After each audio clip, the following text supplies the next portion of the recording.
大家好，我是带队小赵昨天有个车友找我解决这个异响的问题今天给大家分享一下经验。异响来源就是这个嘎吱窝卡扣这里应该是卡扣移位造成的这个异响，要拔下来。用82年的胶铲把这里铲下来，还有这个地方，再把这个嘎吱窝。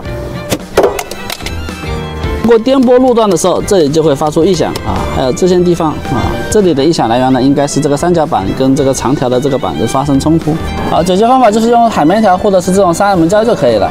我们先把这个膨胀螺丝拿下来，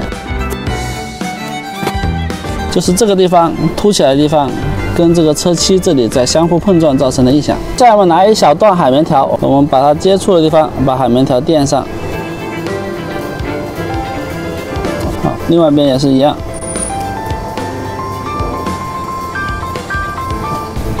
接下来把它按回去。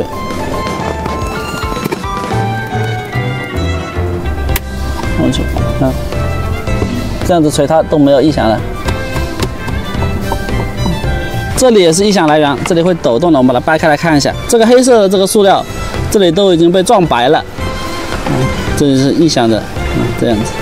接下来我们把海绵条贴在这个被撞击的地方，贴好了。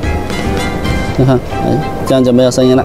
再看一下我这个长板子我的车已经2年了，这里也已经是有了一条浅浅的这个痕迹，应该也是在日常行车中这里是有磨损的这也是异响的来源，看到吗？这里下面会比较明显一点那我们就把它保护起来我们就把海绵条贴在这个旁边接下来我们再把它组装回去异响的这个声音基本上减缓很多了，基本上没问题了，对吧？复燃就好了。